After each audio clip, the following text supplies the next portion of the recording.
So sir last time కూడా మనం knee pain గురించి మాట్లాడుకోవడం జరిగింది. కానీ సార్ ఈ మధ్య ప్రతి ఒక్కరికి వస్తుంది సార్. అంటే ఏజ్ అనేది ఒకటి బ్యారియర్ లాగా లేదు. ఒక 60 సంవత్సరాలు, ఒక 50 సంవత్సరాలు వస్తేనే కాళ్ళ నొప్పులు లేదు సార్. ప్రతి చిన్న చిన్న పిల్లలకు కూడా ఎక్కువగా నడుస్తుంటే అమ్మ కాళ్ళు నొస్తున్నాయి అంటున్నారు. ఇంకా మెయిన్ రీజన్స్ ఏవేవి ఉంటాయని మీరు అనుకుంటున్నారు సార్? సీమా, నేను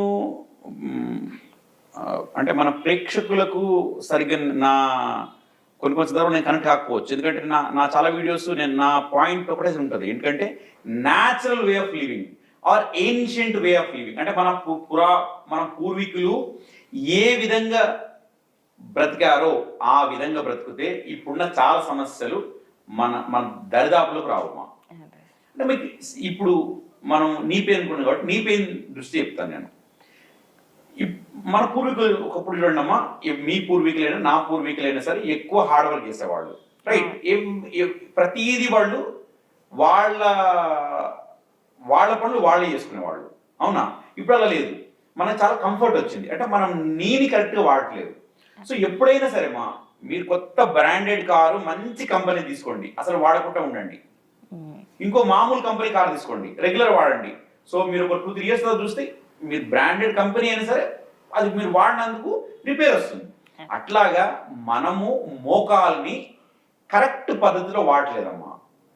ప్రతి వాళ్ళు సిట్టింగ్ జాబ్స్. సో ప్రతిది కూడా సిట్టింగ్, ఇట్లాగే జస్ట్ చేరిపైన కూర్చోవడం. సో ఏమవుతుంది, మోకాలకి సరి అయిన మూమెంట్ లేకపోవడం వల్ల మోకాలు చుట్టూరా ఏవైతే కండరాలు ఉన్నాయో, లిగమెంట్స్ ఉన్నాయో, టెండాన్స్ ఉన్నాయో అవి స్ట్రెంథన్ అవ్వట్లేదు. వాటిలో ఎలాసిటీ తగ్గిపోతుంది. మీకు చిన్న ఉదాహరణ చెప్తాను. రీసెంట్గానే ఒక పేషెంట్, ఆ అమ్మాయి 23 or 25 అలా ఉంటుంది. ఆ అమ్మాయికి సయాటికా వచ్చింది.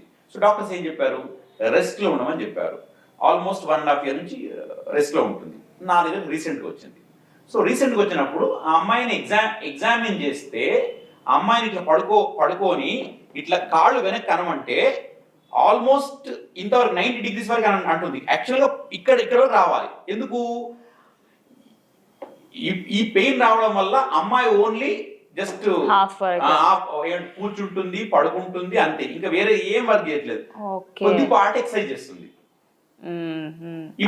ఇప్పుడు అమ్మాయి ఒకప్పుడు ఇండియన్ టాయిలెట్ పైన ఈజీ కూర్చునేది. ఈ ఇబ్బంది వచ్చినప్పటి నుంచి వెస్టర్న్ టాయిలెట్ పైన కూర్చుంటుంది. ఇప్పుడు ఇండియన్ టాయిలెట్ కూర్చోవడం ఇట్స్ అవుట్ ఆఫ్ క్వశ్చన్. అసలు ఇంట్లో తీసేశారు సార్ చాలా మంది. అంటే ఇప్పుడు ఈ అమ్మాయిలో మోకాళ్ళ నుంచి కూర్చోలేకపోతుంది. పెయిన్ సివియర్ ఉందేమో సార్. ఇంకా కాదు, నేనేమంటున్నానంటే ఈ రకంగా అమ్మాయి లెగ్ ఫోల్డ్ చేయలేదు కాబట్టి ఇక్కడ ఉన్న కండరాల్లో ఆ ఫ్లెక్సిబిలిటీ మిస్ అయింది. Okay okay.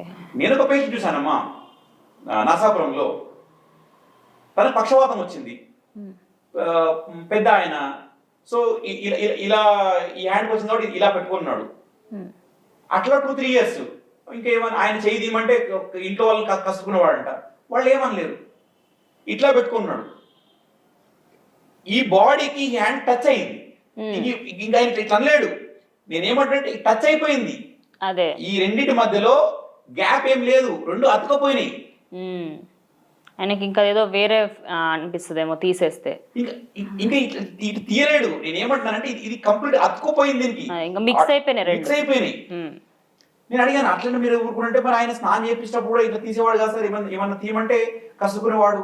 ఆయనకి ఏమైందంటే ఇట్లుంటే కంఫర్టబుల్ ఉండేది. అలా రెండు కనెక్ట్ అయిపోయినాయి.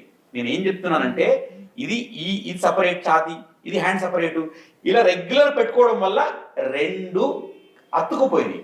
సో అట్లాగా నేనేమంటున్నానంటే ఏదైనా సరే ఒక పదార్థాన్ని మనం సరిగ్గా వాడినప్పుడు అది ఏదైతే ఒరిజినల్ పని చేయాలో ఆ పని చేయకుండా ఉండడానికి చాలా స్కోప్ ఉంది. అట్లాగే మనము మోకాల్ని సరిగ్గా వాడతలేము కాబట్టి ఈ రోజుల్లో చాలా మందికి, అందరికీ ఓన్లీ అక్కడ కాట్లే జరిగిపోవడము, ఎముకలు రాపడే కాదండి. నేను గమనించిన చాలా మందిలో ఈ మజిల్ వీక్నెస్ ఎక్కువ ఉంటుంది.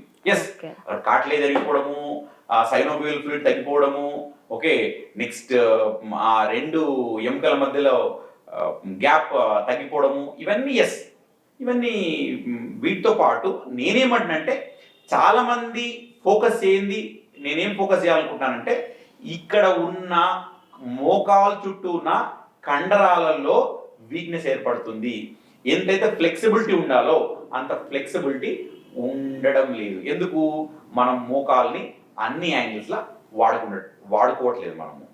సో సార్, దీనికి ప్రెషర్ పాయింట్స్ ఎలా ఉంటాయి? మన ఈ పెయిన్స్ చాలా మందికి ఉండుంటాయి. సో అనుకూలంగా వాళ్ళ ఇంట్లో చేసుకునే విధంగా కొన్ని ప్రెషర్ పాయింట్స్ చెప్పండి సార్. ఎవరికైనా సరే ఫస్ట్ వాళ్ళు ఏం తెలుసుకోవాలంటే అసలు నీ పెయిన్ అది కండరాలకు సంబంధించిందా లేకపోతే ఎముకలకు సంబంధించిందా? నేను సింపుల్ టెస్ట్ చెప్తాను, వాళ్ళు చెక్ చేసుకోవచ్చు. ఎవరికైతే మెట్లు దిగుతున్నప్పుడు మోకాళ్ళ నొప్పి వచ్చిందనుకోమా, జనరల్గా కండరాల సమస్యలు ఉండడానికి అవకాశం ఉంది. ఎవరికైతే మెట్లు ఎక్కుతున్నప్పుడు నొప్పి ఉందనుకోమా, వాళ్ళకి ఎముకల మధ్యలో గ్యాప్ తగ్గిందో లేదంటే ఎముక రాసుకుంటుందో, అంటే ఈ ప్రాబ్లం ఇంకొంచెం డీపర్ లెవెల్, అంటే ఎముక లెవెల్లోకి వెళ్ళిపోయింది. మెట్లు ఎక్కుతున్నప్పుడు ప్రాబ్లం వస్తే ఎముకతో కనెక్టమ్మా, మెట్లు దిగుతున్నప్పుడు ప్రాబ్లం వస్తే జనరల్గా చెప్తున్నాను, ఓకే, అది మజిల్తో కనెక్ట్ అయి ఉంటుంది. సో అట్లాగా ఈ ప్రాబ్లం కనుక సివియర్గా ఉంటే ఇప్పుడు మనం చెప్పబోయే పాయింట్స్ వాళ్ళకి అంత హీట్ ఉండేమా. ప్రాబ్లం మామూలుగా ఉందనుకోమా, డెఫినెట్గా మనం చెప్పే పాయింట్స్ ఇప్పుడు వాళ్ళకు హెల్ప్ అవుతాయి. సో దీనికంటే ముందు వాళ్ళు చిన్నగా ఏం చేయాలంటే బాడీలో పెయిన్స్ తగ్గడానికి నేను సింపుల్ హర్బల్ డికాషన్ చెప్తాను ఒకటి జామ కషాయము, ఒకటి పారిజాత ఆకషాయము. సో ఇవి ఎలా తీసుకోవాలి? ఒక గ్లాస్ నీళ్ళలో కొన్ని ఆకులు వేసుకొని మరగబెట్టుకొని దానికి తగినంత బెల్లము, కొద్దిగా నిమ్మకాయ టేస్ట్ గురించి వేసుకొని వేడిగా తీసుకోవచ్చు. సో ఈ హర్బల్ డికాషన్ ఏం చేస్తుందంటే వాళ్ళ పెయిన్స్ తగ్గిస్తుంది, ప్లస్ అక్కడ రిపేర్ మెకానిజంని యాక్టివేట్ చేస్తుంది, మన బాడీ ఇమ్యూనిటీని స్ట్రెంథన్ చేస్తుంది. సో ఒక వారం పారిజాతము, ఒక వారం జామ, అలా వాళ్ళు తీసుకోవచ్చు. దాంతోపాటు వాళ్ళు కొద్దిగా ఏంటారు ఎండకు ఉండడము, సరిగ్గా నీకు సంబంధించిన ఎక్సర్సైజ్ చేయడము. ఈరోజు యూట్యూబ్లో అంతా లిటరేచర్ ఉందమ్మా, అది యోగా ఎక్సర్సైజ్ అవ్వచ్చు, లేకపోతే ఫిజియోథెరపీ ఎక్సర్సైజ్ అవ్వచ్చు, రెగ్యులర్ ఎక్సర్సైజ్ చేసుకోవడం, దాంతోపాటు మన అక్యుప్రెషర్ చేసుకోవడం. సో రెండు మోకాళ్ళ వాళ్ళకి ఇబ్బంది అనుకోండి, ఒకరోజు ఈ 2 పాయింట్స్ అమ్మా చూడండి, ఈ జాయింట్ అంటే ఒకదానికి నేను కలర్ వేసాను, ఇంకోదానికి కలర్ వేయలేదు అనుకోండి, ఓకే. సో కంప్లీట్గా ఈ ఏరియా ఇలా నొక్కోవడం, ఇలా రోజు ఇలా. ఎంతసేపటి వరకు చేయాలి సార్? ఏదైనా ఒక పాయింట్ని 30 seconds to 90 seconds, అంటే ఆల్మోస్ట్ ½ minute to 1.5 minutes. ఎక్కువ కూడా చేసుకోవచ్చు, దీనివల్ల ఇబ్బంది ఏం లేదు. సో ఇట్లాగా నెక్స్ట్ కంప్లీట్గా ఈ కంప్లీట్ జాయింట్ ని మనం యాక్టివేట్ చేయాలి. ఒకరోజు ఈ 2 fingers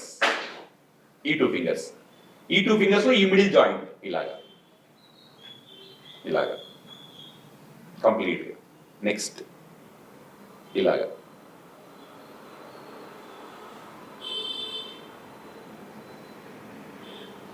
ఒకరోజు ఈ 2 fingers, ఓకేనా, ఒకరోజు ఈ 2 fingers లో కూడా ఈ జాయింట్. దీనికి ఇంకొంచెం అడిషనల్ గా మీరు ఏం చేయొచ్చు, ఇది అక్యుప్రెషర్ రింగ్ మీకు ఎక్కడైనా దొరుకుతుంది, ఆన్లైన్ దొరుకుతుంది, లేదంటే మన దగ్గర దీని స్టాక్ ఉంటుంది, లేదంటే దీనికి చాలా స్టాక్ పాయింట్స్ ఉన్నాయి. సో ఈ పాయింట్ దగ్గర అంటే మనం ఇలా నొక్కాం కాబట్టి కొన్ని సందర్భాల్లో మనం అన్ని పాయింట్స్ పైన ఈక్వల్ ప్రెషర్ వేయకపోవచ్చు. సో కాబట్టి ఈ రింగ్స్ తో మనం ఇలా చేయొచ్చు. కంప్లీట్ ఫింగర్ చేసుకుని ఇబ్బంది లేదు, మనకు కావాల్సిన ఈ జాయింట్ కాబట్టి ఈ జాయింట్ మీద ఎక్కువ ఫోకస్ చేయాలి.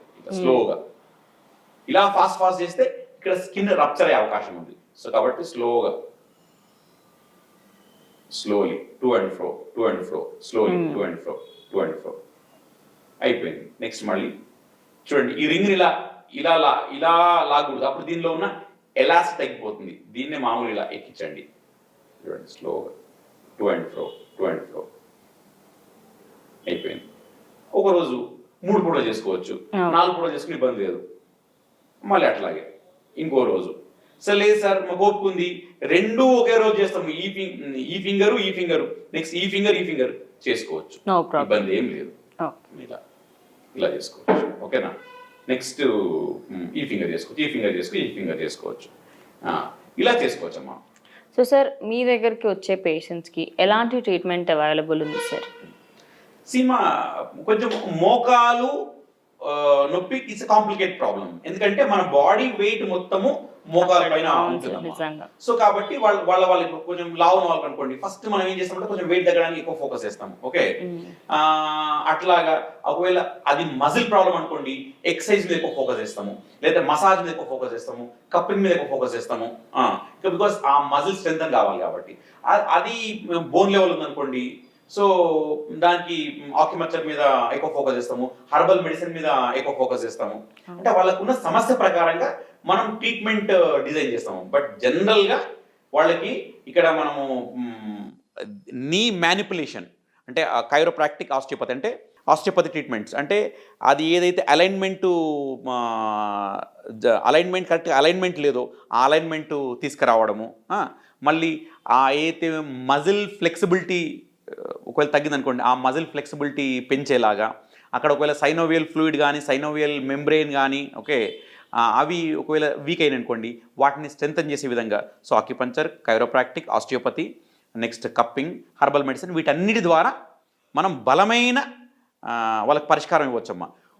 గ్రేడ్ 3లో ఉంది, మరీ కాళ్ళు వంకరబోతే అలాంటి వాళ్ళకి మనము మన ట్రీట్మెంట్ అంత హెల్ప్ అవ్వకపోవచ్చేమో, కానీ గ్రేడ్ 1లో ఉంటే మనం చెప్పే పాయింట్స్ తగ్గిపోతుందమ్మా. గ్రేడ్ 2లో ఉంటే మన దగ్గరకు తగ్గిపోతుంది.